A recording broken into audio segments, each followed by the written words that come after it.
Chanam Foundation's Tam-awan village paid tribute not only to the Cordilleran region's rich culture and traditions, but also the entire nation's custom, beliefs, and rituals on its 5th International Arts Festival, Cordilleran Stories, Rituals, and Beliefs.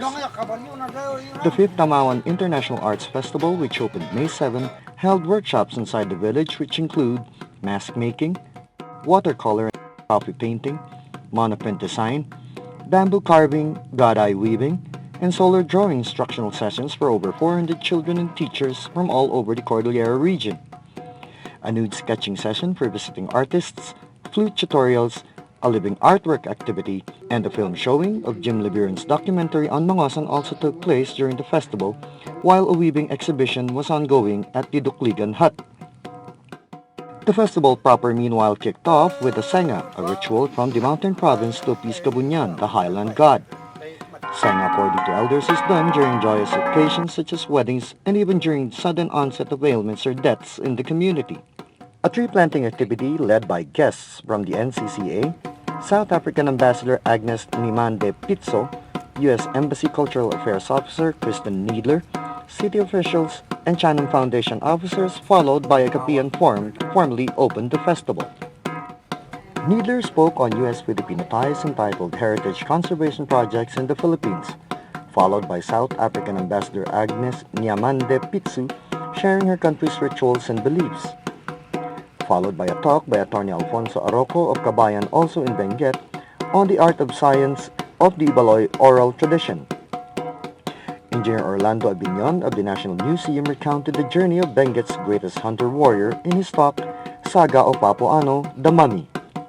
The different rituals of Panimu Sulud Bukidnon by Elsie Padernal of Visayas region enlightened guests on the different rituals in the Visayas, followed by Datu Linggi in Hagdan Modesto Pocol of Mindanao's sharing Higayonon beliefs, God, spirits, nature, and man.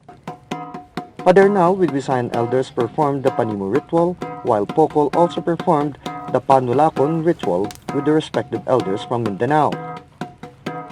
Ifugao Representative Teodoro Browner Bagilat Jr. shared the preservation of the Ifugao culture and heritage in the modern time, followed by Ventura Bitot of Mountain Provinces sharing on traditional prayers in relation to literature towards performing arts. Lectures during the 5th TIAF had at least 50 attendees in all of the topics discussed. Indigenous people from Luzon, Visayas, and Mindanao were represented during the festival, with most guests coming from the different schools of living tradition in the 13 municipalities of Benguet, Abra, Kalinga, Mountain Province, Ifugao, Baguio, and Apayao. Foreigners coming from South Africa, United States, South Korea, China, and Germany also took time out to witness the different events during the festival. Beads, heirlooms, and century-old China wares from the province of Abra had their exhibit at the Bugnay Hut where some of the items were sold. Mangosan showcased an installation art depicting Cordillera rituals like Sangadil and Padaw, among others. Lang in collaborate ko ngayon dyan sa basabaling rituals kan sa basabaling symbol ti symbols kagito da padaw nga dito nga kunami.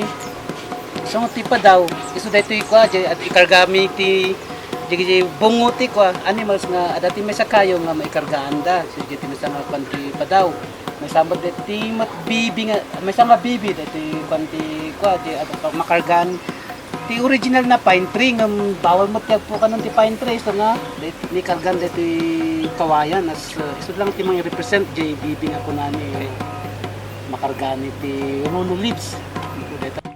Contingents from the NCCA, speakers in the different topics, artists from Batanes, Angola in Rizal, Metro Manila, and members of the PAEA were given tours inside Balatok Mines, the first and only underground mine tour in the country, and the Ambuklao Dam, all in the province of Benguet, aside from the Aguinaldo Museum located in the city of Baguio.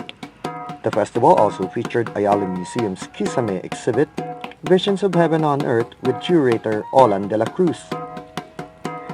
Benguet School of Living Tradition performed the Tayaw in Temo, a ceremony to avoid or cure insanity, and the Tayong Dibatbat honoring ancestors of the Ibaloys, while award-winning Tanghalan SLU showcased their talents with their rendition of Florante at Laura and Darna during the cultural performance. Prior to the festival proper, Chanam Foundation, in tandem with the National Commission for Culture and the Arts, embarked on a nationwide art caravan to reach out and mentor the next generation of artists through the workshops. The caravan started in the Visayas at Cordilleran town in the islands of Romblon in February, led by Jordan Mangosan, the only solar drawing artists in the country, together with Arthur Lozano, Alfonso Dato, and Edwin Macadaeg, who conducted series of art workshops for local artists and children.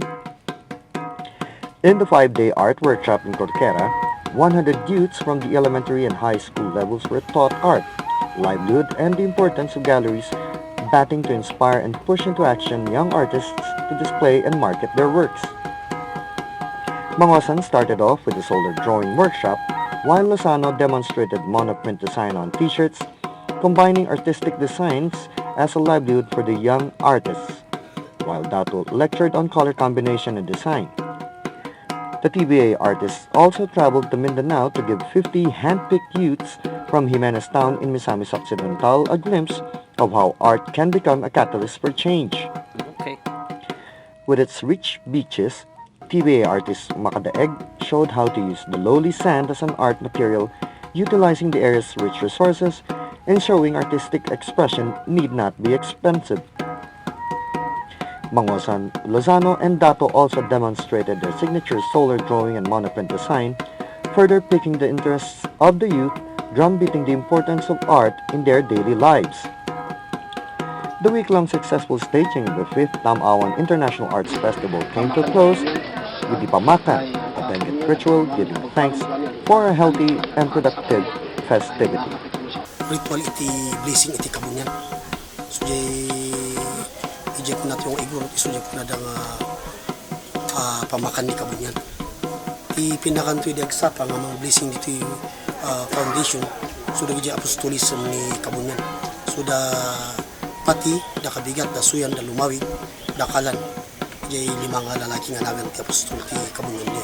Ije babae mo iso ni bangan, ni bugan, ni muan, ni lingan, ni gatan. So dagi jay kasangan ng blessing kan nga espiritu ti tao ti inusar tayo nga pinakanto no dikit jay blessing iti kabunyan ta jay words gamin nga kabunyan isu ti kasanga Dios iti igurot. The week-long successful staging of the 5th Tam-awan International Arts Festival came to a close with the Pamakan, a Benguet ritual giving thanks for a healthy and productive festivity. Symphonies and yet we try. We work, we laugh, we play, we love, and thank our Father and Kabunyana.